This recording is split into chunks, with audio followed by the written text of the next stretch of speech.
Je pense que comme moi, tu as souvent dû entendre le terme éveillé, être éveillé. Oh, les gens ne sont pas prêts de s'éveiller. Et moi, j'en ai marre de ça en fait. Parce que pour moi, ce n'est pas vraiment le bon terme pour décrire tout ce qui peut se passer. Je peux comprendre l'idée derrière, voilà, c'est, on va dire un raccourci, le fait de dire être éveillé. Mais je n'utilise plus vraiment ce terme parce que pour moi, en fait, ça cache beaucoup de choses. Déjà, pour commencer, l'éveil, pour moi, c'est comme dans le bouddhisme, c'est atteindre le nirvana. C'est pas tout le monde qui réussit, c'est le Bouddha et tous ceux qui ont atteint l'illumination.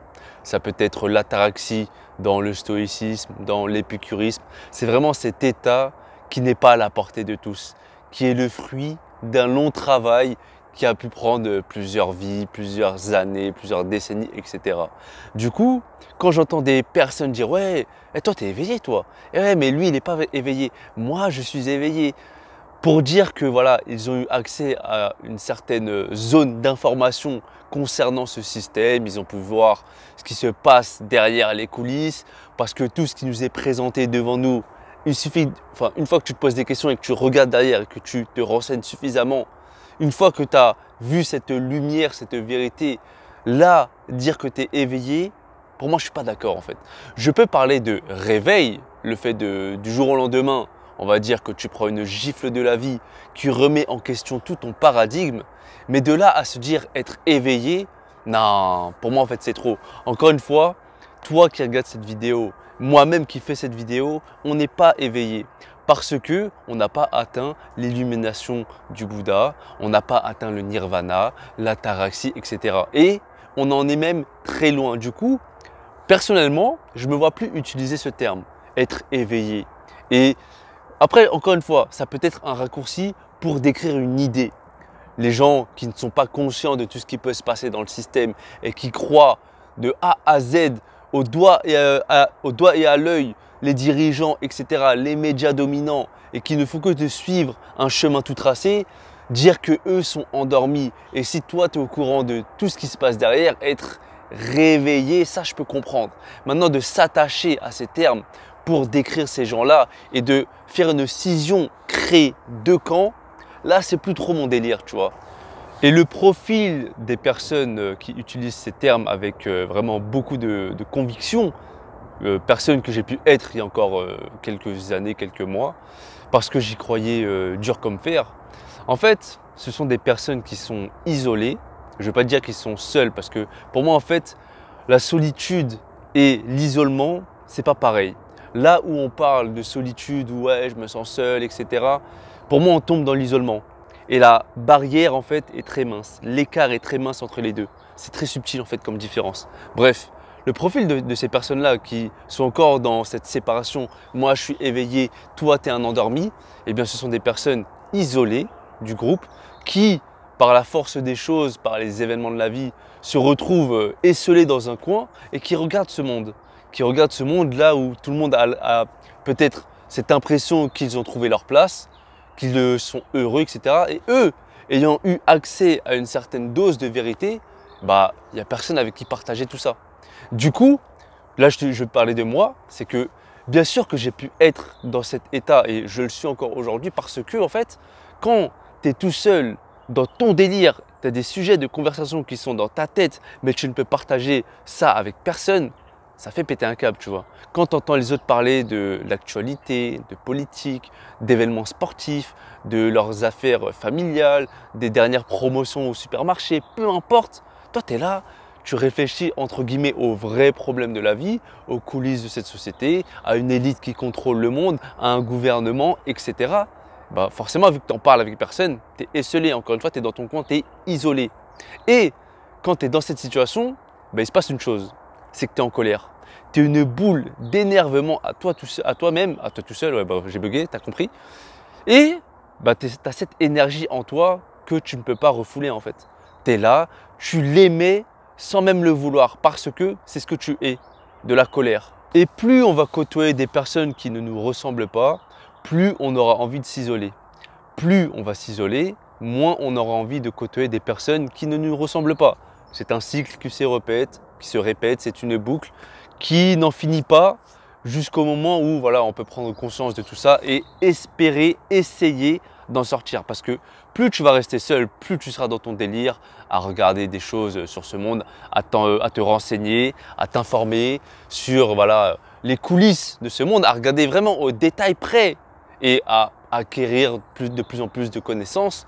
Et en fait, inconsciemment, on va devenir arrogant, méprisant envers les autres. Et c'est de là, en fait, on va partir de ce postulat. Moi, je suis un éveillé parce que je connais le fonctionnement de ce monde.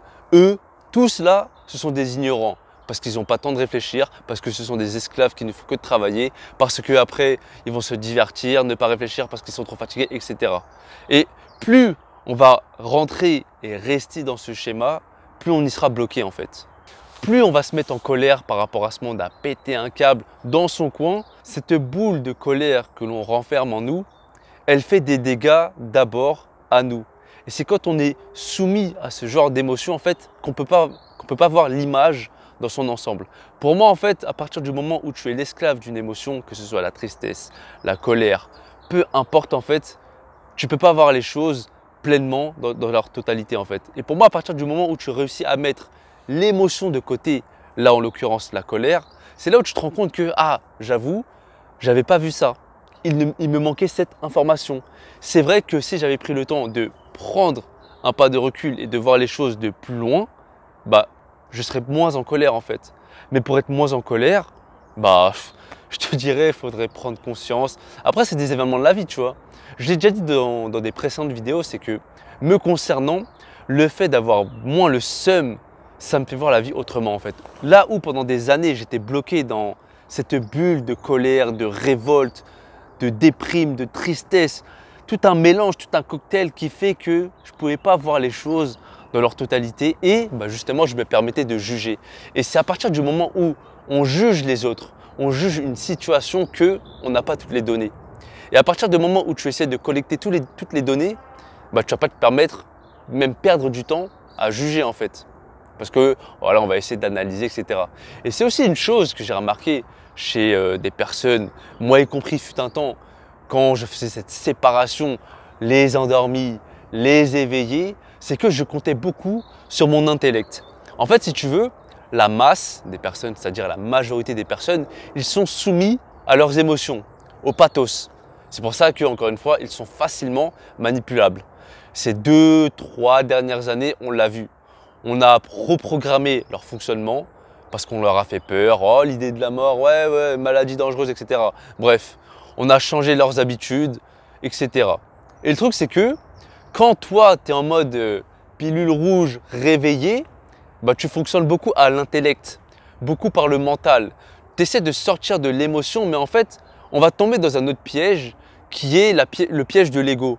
On va essayer d'être le plus rationnel possible. Et le truc, c'est qu'en faisant ça, on n'est pas vraiment rationnel puisque, encore une fois, on est une boule de colère. Parce qu'on aura le seum des gens. Et ben, on va se baser sur cette énergie-là qui va servir de moteur pour la suite de nos actions. Et de là, en fait, on ne peut pas être objectif, tu vois. Là où pour moi, il y a une troisième voie, c'est la voie du non-jugement.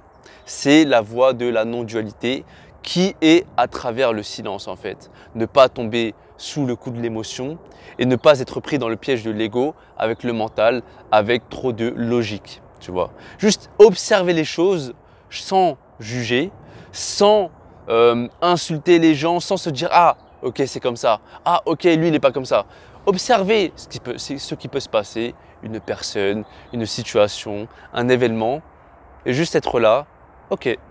Il y aura un flux de pensées qui vont traverser l'esprit, mais ne pas s'y attacher en fait. Parce qu'encore une fois, quand on crée cette division « je suis éveillé, ils sont endormis », on va vivre à travers ces idées-là en fait. Parce que à chaque fois qu'on va mettre des mots pour juger, on va s'y attacher.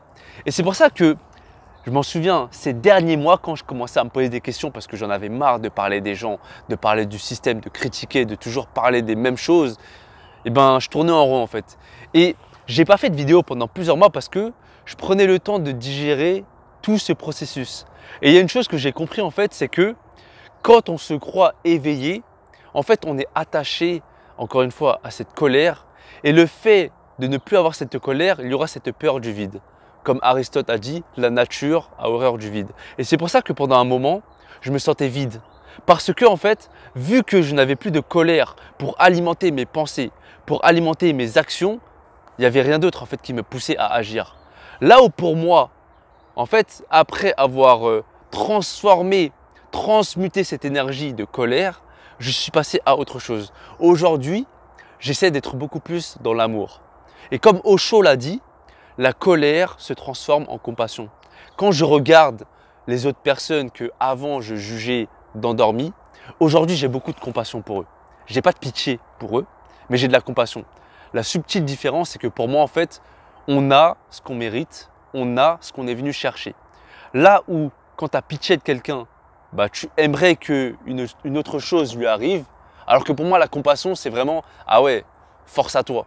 Ça me fait penser à la citation donne un poisson à un homme, il mangera pendant un jour, apprends-le à pêcher, il mangera toute sa vie. Là où pour moi quand tu as pitié, bah, tu veux lui donner un poisson. Alors que pour moi la compassion ce serait bah vas-y, apprends à pêcher. Si tu veux, je pourrais te donner 2-3 outils. Je pourrais te donner 2-3 conseils si tu me demandes, si tu viens chercher parce que ma main sera toujours tendue. Mais je ne vais pas te donner un poisson. Et c'est pour ça que j'ai pas pitié des gens. Aujourd'hui, je les regarde, j'ai de la compassion. Je me dis, ah ouais, putain, le mec travaille dur, il fait un travail éprouvant. Ah ouais, le mec, je sais pas moi, il est avec une meuf qui lui casse les couilles. Ah ouais, le mec, il doit rembourser son crédit. Ah ouais, le mec, je sais pas moi, il est esclave de ses émotions. Ah ouais, force, compassion de ouf, tu vois. Et c'est pour ça que, en fait, l'instant où je me sentais vide, bah pour moi, en fait, j'avais besoin de trouver une autre source. Aujourd'hui, comme je te l'ai dit, j'agis le plus, j'essaye d'être le plus amour. Et encore une fois, je le répète, hein, c'est pour ça que pendant des années, j'étais encore sous ce schéma-là. Insulter les gens, les mépriser, les prendre de haut. Tu vois, en vidéo, ça ne peut pas se voir que je suis en mode « Ah ouais, en fait, lui, c'est un de ces connards de ouf ». Quand je te dis connard, c'est vraiment quand je parle aux gens, que ce soit de la famille, des amis ou même des personnes que je viens de rencontrer. J'avais vraiment cette posture en mode « Je les prends de haut ».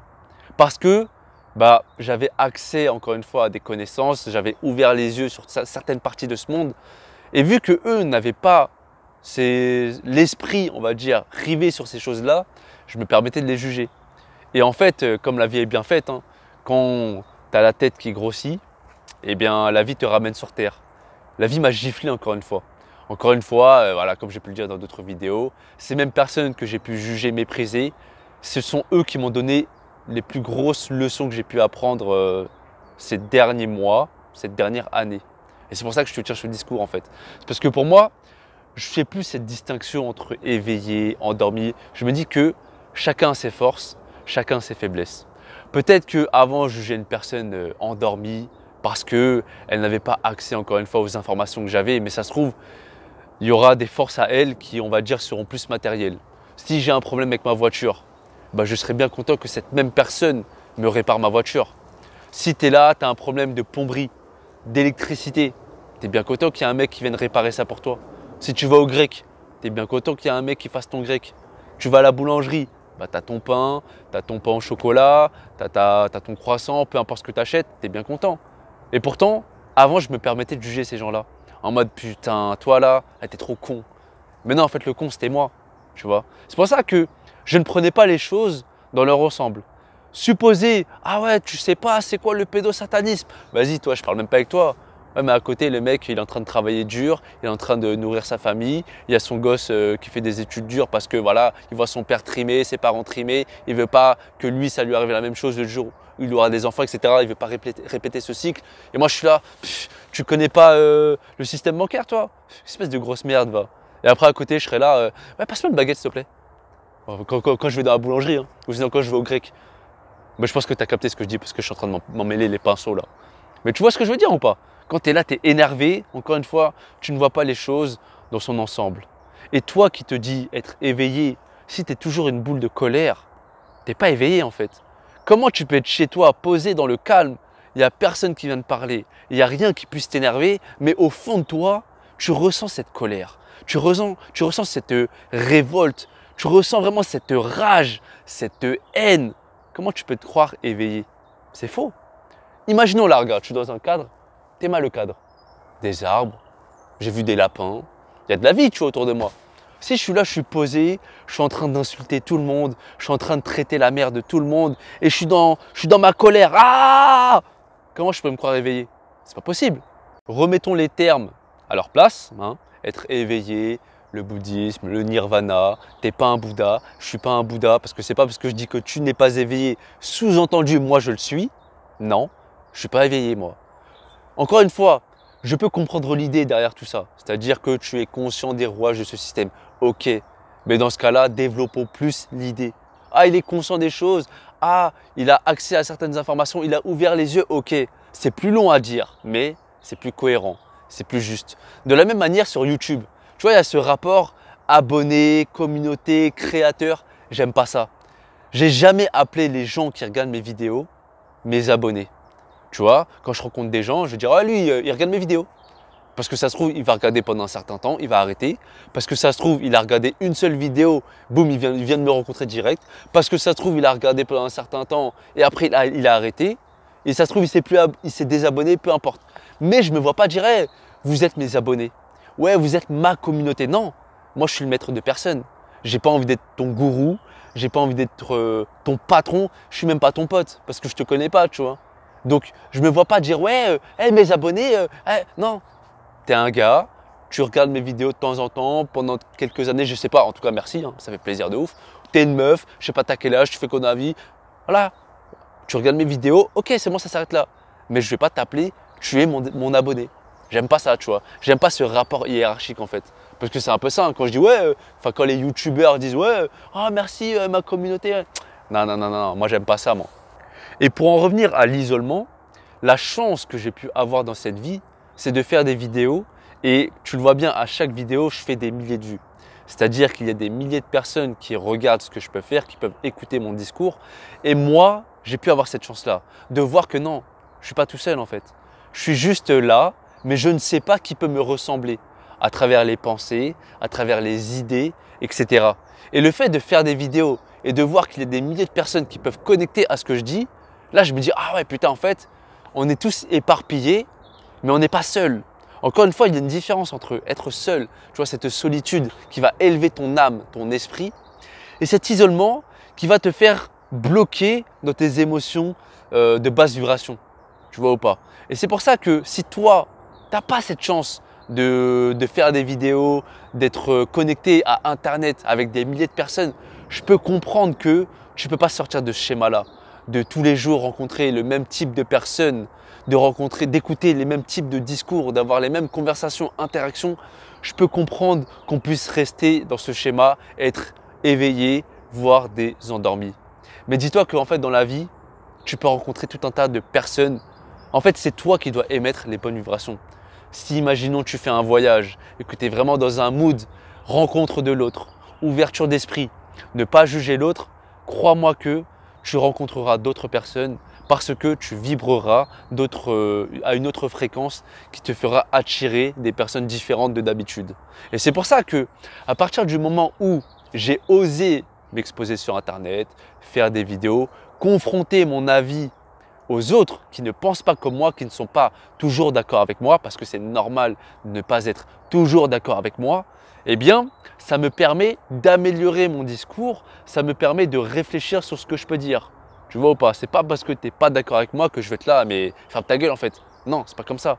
Et de la même manière que ces mêmes personnes que je méprisais avant, quand je vibrais autre chose, parce que dans ma tête, j'ai pu être un petit peu plus lucide grâce à une remise en question, j'ai pu voir ces personnes-là d'une manière différente et les écouter et apprendre d'eux. Ok, il ne peut pas me parler de ce système, des coulisses, de philosophie, etc. Ok, c'est pas grave, il peut m'apporter autre chose. De la même manière que je peux lui apporter autre chose. En fait, cet échange se fait d'une certaine manière. Peut-être pas la manière dont je veux, mais la manière dont j'ai besoin inconsciemment. Et je vais te dire la plus grosse raison qui fait que tu as le seum des gens, comme j'ai pu avoir le seum des gens, c'est qu'on a des attentes par rapport à cette société, par rapport aux autres. L'attente, c'est qu'on voit le monde tel qu'il pourrait être, tel qu'il devrait être, mais on ne le voit pas tel qu'il est. On ne le voit pas la façon dont il est réellement. Parce qu'on est influencé par notre regard et on veut le transposer sur le monde. Mais ça ne marche pas comme ça. Tu t'adaptes au monde. Ce n'est pas le monde qui s'adapte à toi. Quand tu es venu dans ce monde, tu n'as pas signé un contrat pour dire que ce sera facile, que tu vas rencontrer tel type de personne, que tu auras tel type d'interaction. Ce n'est pas comme ça la vie. La vie, encore une fois, comme j'ai pu le dire dans ma dernière vidéo, c'est un jeu vidéo. Tu es face à un obstacle, tu t'entraînes, tu deviens plus fort, tu le passes. Mais si tu ne t'entraînes pas, si tu ne le passes pas, cet obstacle en fait va se répéter à travers différentes personnes, à travers différents événements. Et c'est pour ça que l'attente que l'on a face aux autres pour qu'ils changent, c'est d'abord notre faute à nous. Quand tu espères que les gens se réveillent, qu'ils prennent la pilule rouge pour qu'ils réalisent dans quel système ils vivent, c'est par rapport à toi. C'est ton attente, c'est pas le leur. Je vais te faire une métaphore.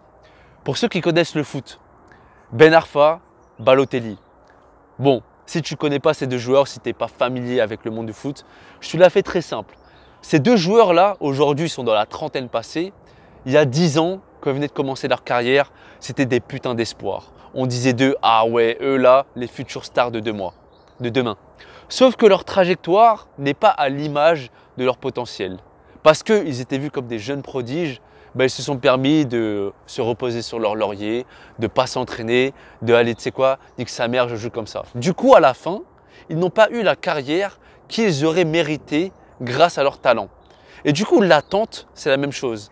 Quand on est déçu de ces deux joueurs, c'est parce qu'on regarde ce qu'ils auraient pu faire grâce à leur génie, grâce à leur talent. Mais quand tu regardes leur mentalité, quand tu regardes leur niveau de maturité, est-ce qu'ils étaient prêts à suivre leur talent, leur force, leur génie? Non. Si tu regardes l'homme, tu te dis « Ah ouais, avant l'homme c'était un grand créateur, un grand artiste. Regarde, on a sorti de la musique, de la peinture, c'était beau. » Aujourd'hui, tu regardes ce qui se passe, tu te dis « Ça pue sa mère. » Mais qu'est-ce qui s'est passé? C'est parce qu'en fait, tu as cette attente envers l'être humain d'aujourd'hui en 2022. Parce que tu regardes l'être humain d'il y a 40, 50, 60 ans, plusieurs siècles en arrière, tu te dis mais qu'est-ce qui s'est passé? Mais si tu regardes les choses d'une façon logique, le confort dans lequel on vit nous a amené là en fait. C'est pour ça que personnellement, j'ai aucune attente envers qui que ce soit. J'ai pas d'attente envers ces personnes que avant je méprisais parce qu'aujourd'hui j'attends rien d'eux. Ils sont ce qu'ils sont. Ah ok, ils veulent voter? Ok. Ah ok, ils veulent regarder la télé? Ok. Alors qu'avant, putain, mouton, vous regardez la télé, vous êtes des merdes, mais tu sais pas pourquoi tu travailles, tu connais pas ce système pyramidal là. Aujourd'hui, je m'en bats les couilles. De la même manière que si je regarde la carrière de ces deux footballeurs, Ben Arfa, Balotelli, qu'est-ce que je m'en bats les couilles? Ok, il y a 10 ans, quand je les voyais, je me disais putain, j'avoue. Aujourd'hui, je me dis, mais qu'est-ce que je m'en bats les couilles en fait? Ils ont fait leur carrière. Et il n'y a pas de, ouais, mais tu sais, s'ils s'étaient entraînés, ils auraient été ballon d'or. Ils auraient joué au Real, au Barça. Non, non, non. Non. Ils ont joué à Nice, ils ont joué à Marseille, ils ont joué en Turquie, peu importe, des petits clubs. Voilà, parce que c'est la carrière qu'elles méritaient par rapport à qui ils étaient. Et pas par rapport à un tel voulait le voir. C'est parce que tel entraîneur, parce que tel observateur, tel joueur coéquipier s'est dit « Ah ouais, imagine lui, il pourrait faire telle carrière, mais il ne l'a pas fait. Ah c'est dommage, je suis déçu. » Non, il a fait la carrière qu'il méritait. Aujourd'hui, les gens ont ce qu'ils méritent, ok? Parce qu'ils en sont là, tout simplement. Oui, mais tu sais, s'ils se réveillaient, s'ils faisaient ceci, s'ils pensaient cela, non, non, cette illusion-là, c'est fini, tu vois? Et c'est pour ça qu'ils sont ce qu'ils sont. On s'en bat les couilles s'ils sont endormis, éveillés, on s'en bat les couilles. De toute façon, à la fin, on va tous crever. De la même manière que chaque footballeur, aussi talentueux qu'il soit, fin de carrière à la fin. Passer un certain âge, passer son corps à travers ses performances physiques, il va sentir son corps, c'est mort, fin de carrière. À la fin, on va tous crever. Donc peu importe ta richesse, tes croyances, ta couleur, ton statut social, combien tu gagnes, ton niveau de conscience, on s'en bat les couilles. À la fin, tu crèves. Fin, tu es venu jouer ton rôle, tu l'as joué, fini. C'est bon, maintenant fais ta vie. C'est pour ça que en un an, en fait, j'ai beaucoup changé, évolué parce que je regarde les choses différemment. Je suis plus bloqué dans ce schéma. Il faut sauver le monde. Il faut sauver le système. Il faut… Non, non, non, bah les couilles. je fais ma vie, les gens font la leur. Et si leur décision, leur choix a un impact sur moi à travers, voilà, tu vois ce que je veux dire, ou voilà, tu vois ce que je veux dire, bah moi mon rôle, mon jeu, mon challenge, c'est d'éviter tout ça au maximum. Pour l'instant, j'y arrive, tu vois. Et c'est pour ça que j'ai plus envie de me plaindre en fait. Vas-y, le monde il fout l'aine, vas-y, je vais me suicider, vas-y, j'en ai marre, c'est quoi qu'on crève Non, non, flemme. J'aime vivre, la vie est belle, putain. Et même si tu es entouré par des personnes qui ne sont pas de ta fréquence, eh bien, dis-toi que tu es là pour faire autre chose. Qu'est-ce qui t'empêche de t'ouvrir spirituellement pour rencontrer d'autres personnes? C'est pour ça que quand j'ai commencé à changer et que la vie est bien faite, les personnes que l'on rencontre, ben, ce sont des miroirs de nous-mêmes. J'ai rencontré pas mal de personnes pour voir qu'ils étaient à un niveau de conscience similaire au mien il y a quelques années. Et quand je les voyais, ils étaient encore dans cette énergie-là. Somme du monde, somme des gens, méprisant envers les autres, jugeant, etc. Et en voyant ça, en fait, ça me fait tilt. Parce que je me vois à travers eux. Je me dis, ah ouais, avant j'étais comme ça.